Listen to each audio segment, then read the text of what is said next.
오늘 미국장은 혼조세로 끝났고 유럽장은 좀 안 좋았습니다. 아무래도 델타 변이가 확산되면서 시장 영향을 미치고 있는 것 같고 아시아장 중국이 플러스로 움직였고요. 저희도 플러스로 움직였고 종합적으로 놓고 보면 아시아장 같은 경우는 혼조세라고 봐야 되겠죠. 그런데 달러 인덱스를 잘 보면 달러 인덱스 같은 경우에는 이제 바닥을 긋고 위로 튀어 올라가려고 하는 거 아닌가라는 생각을 하게 되거든요. 여기 보시면 달러 인덱스가 이렇게 좀 길게 볼까요? 6개월로 보면 올라갔다가 세게 강하게 한 93달러까지 올라갔다가 밑으로 쭉 밀려서 89달러대에서 저점을 다시 테스트하고 굉장히 빨리 올라가서 92달러를 찍었거든요. 그리고 다시 92달러를 뚫고 올라가려고 지금 애를 쓰고 있는 것 같아요.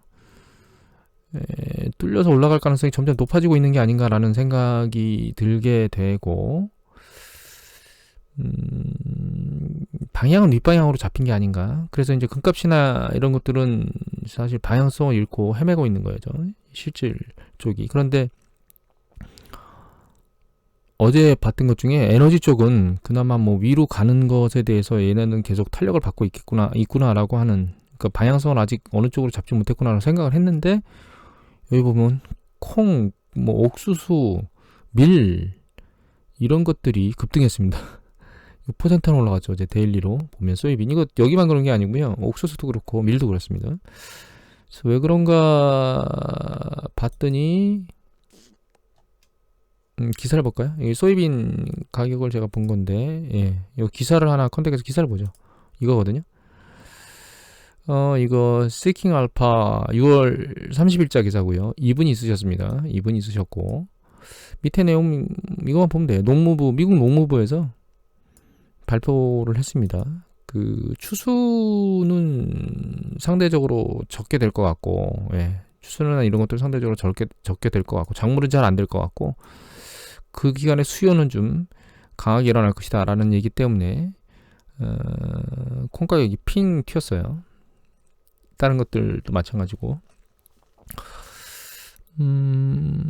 추세가 안정화되고 있던 것들을 생각해 보면, 물론 최근 추세, 장기 추세를 놓고 보면 아직 튄 정도가 이 정도거든요. 근데 상황을 좀 봐야 될 것 같아요. 이게 이제 또 세게 강하게 튀면 식음료 쪽에 원재료 관련된 쪽에 영향을 미칠 거기 때문에 결과적으로 그쪽 주식에 타격을 줄 수 있어서 이 부분을 잘 봐야 될 것 같습니다. 그 주식을 들고 있는 경우에는.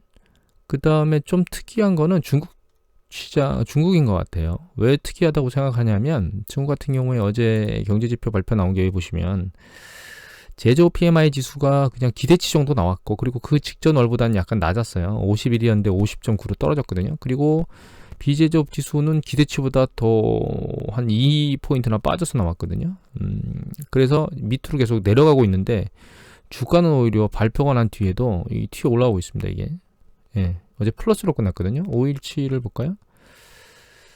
최근 5일치를 보면 어제는 이렇게 움직였습니다. 플러스로 끝났어요. 그러니까 이게 부정적일 것 같은데 긍정적으로 끝났다는 뜻이죠. 약간 뭐 중국이 정상화가 되지 않았다 뭐 이런 우려들이 좀 있을 수 있긴 한데, 이거는 차이나 디커플링 얘기하고 해주라에서 21일 6월 30일자에 어느 분 있으셨나? 여기 전정규 삼성증권 수석연구원 위원이 내신 내용을 그냥 그대로 발표했군요. 핵심은 이거예요. 이제 점진적으로 올라가는 패턴으로 보이고 있는 것 같아요. 중국의 5월 실물 지표가 발표되면서 시비가 엇갈리고 있는데, 경기 지표만 본다면 실망스러워서 생산, 투자, 소비 모두 시장 예상치를 하회했는데, 생산자 물가는 13년 만에 최고치를 기록했다는 거죠. 근데 시장은 실물 지표 발표와 함께 지수는 반등을 보여주었고, 성장주는 2차 전지 밸류 체인을 중심으로 신고가를 보여주고 있다는 거예요. 결과적으로는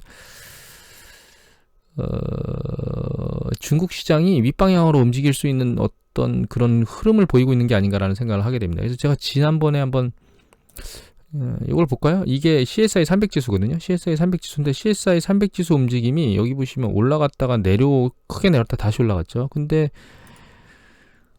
이거는 솔라3, 미국의 그 배터리 관련된, 전기차하고 배터리 관련된 주식 저기거든요. ETF거든요. 잘 보시면은 올라가는 강도 여기 보면 이제 5월, 여기 3월이잖아요. 그러니까 5월달 이후에 추세적으로 계속 쭉 강하게 밀고 올라오고 있어요. 근데 이거는 아니었거든요. CSI 300 지수는 5월달 여기 보면 1월달 해서 쭉 밀려 내려가다가 5월이네 여기. 예, 2020년 5월달 튀었다가 깊게 밑으로 꺼졌다가 다시 머리를 들고 있는데 전기차는 아니에요. 아주 강력하게 올라오고 있습니다. 그래서 지난번에 제가 한번 얘기를 드린 적이 있는데 제가 중국 그 차이나 전기차를 가지고 있다고 그 코덱스 전기차를 다 털어버리고 이걸로 옮겨 탔다고 얘기를 드렸는데 이 새가 아주 강력합니다. 물론 이 빠진 게 깊기 때문에 올라가는 것도 강력하겠죠. 그런데 추세를 보면 우리나라는 이 전고점을 돌파하지 못하고 밑에서 헤매고 있죠. 헤매고 있는데 중국 타이거는 이미 전고점을 돌파했습니다. 비슷한 이게 1월 시기고 여기가 이제 1, 2월 시기인데 가장 고점을 쳤던 것보다 훨씬 더 빠른 속도로 얘가 튀어 올라오고 있어요. 이게 지수보다 더 빠른 속도로 올라오고 있습니다. 지금. 그래서 전기차 쪽은 개별주는 모르겠지만 섹터로 놓고 보면 중국 쪽이 훨씬 더 유리한 것 같아요. 뭐 이게 객관적인 분석이라고 생각할 수는 없는데 이제 두 가지인 거죠. 두 가지로 제가 포커스를 중국 쪽으로 보고 있는데 가장 주된 이유는 첫 번째는 전기차와 관련된 기술은 중국이 이미 다 가지고 있다는 거예요. 배터리 관련된 기술이 있죠. 모터 생산하는 건 뭐 자동차 엔진이나 이런 쪽도 다 있기 때문에 이제 거기 전기차 안에 들어가는 것 중에 중국에서 커버가 안 되는 부분은 아마 반도체 영역 쪽일 것 같아요. 그거 이외에는 전기차 쪽에서 생산하는데 큰 문제점이 없거든요. 그래서 그리고 또 한 가지 두 번째는 그 시장이 크다는 거예요. 전기차 시장이 이미 한번 보여드렸지만 그 화석연료 관련된 자동차 시장은 사양산업입니다. 그런데 전기차 그린에너지 관련 쪽이 사양산업이 아니고 새로 탄생한 거거든요. 그러니까 새로 이제 개화됐다고 얘기를 해야 되겠죠. 같은 산업 섹터 내에서. 이거 과거에 우리가 투지폰, 그러니까 핀란드의 노키아가 스마트폰이 개화되면서 붕괴됐던 거하고 똑같아요. 그래서 화석연료 자동차의 자동차 산업은 화석연료가 아니고 그린에너지 쪽, 특히 전기차 관련된 쪽에 포커스를 둬야 되고 그쪽에 가장 유리한 섹터가 중국 내에 있어요. 거대한 소비 시장을 가지고 있으며 자체적으로 생산하는 모든 기술력을 자체적으로 가지고 있습니다. 일부 부품을 제외하고 나선 예를 들면 반도체 같은 거죠. 제외하고 나선 다 가지고 있기 때문에 중국 쪽이 훨씬 더 ETF로 놓고 보면 훨씬 더 좋다고 생각하고 있습니다. 개별주에 대해서는 딱 분석이 좀 달라야 되기 때문에 거기까지는 말씀드릴 수 없을 것 같아요. 그래서 이제 전기차 관련된 섹터를 투자를 하신다면 국내가 아니고 중국 쪽으로 해야 되지 않느냐 이런 생각을 하게 되네요. 그리고 UBS가 테슬라 목표치 10%를 하향 조정했거든요. 제가 테슬라에 대해서 계속 뭐라고 얘기를 드리긴 하는데 이거 좀 더 보고 얘기를 할까요? 여기 보시면 이게 아크펀드입니다. 테슬라를 가장 많이 보유하고, 그러니까 테슬라 지분이 가장 높이 있는 아크펀드. 대표적으로 테슬라를 뭐라고 해야 될까요? 떨었다? 이렇게. 이 최근 아크펀드 포지션인데 이게 11%까지 올라갔던 걸 제가 본 것 같은데 9%대로 떨어졌어요. 이게 시청이 줄어서 떨어졌을 거라고 생각할 수도 있는데 과거 시청이 떨어질 때도 이게 10%대 윗단에 있었거든요. 근데 최근 추이를 보면 약간 달라지는 게 보시면 아크펀드는 여기 내려왔다가 여기 찍고 있는 전고점 부근을 뚫고 약간 위로 뚫었어요. 여기를. 이 고점을 뚫었고요. 테슬라는 보시면 내려왔는데 이 고점을 못 뚫고 있거든요. 그러니까 결과적으로 아크펀드 내에 있는 섹터 중에서 테슬라가 상대적으로 덜 움직이고 하단부에 있는 것들이 움직이면서 테슬라의 규모를 빼앗고 있는 것 같다라고 하는 생각이 잠깐 들었고 결과적으로 테슬라와 관련해서 전망이 그렇게 좋지 않은 쪽으로 계속 흘러가고 있는 거 아닌가라는 생각을 하게 됐거든요. 그럼 제가 테슬라를 저주하느냐?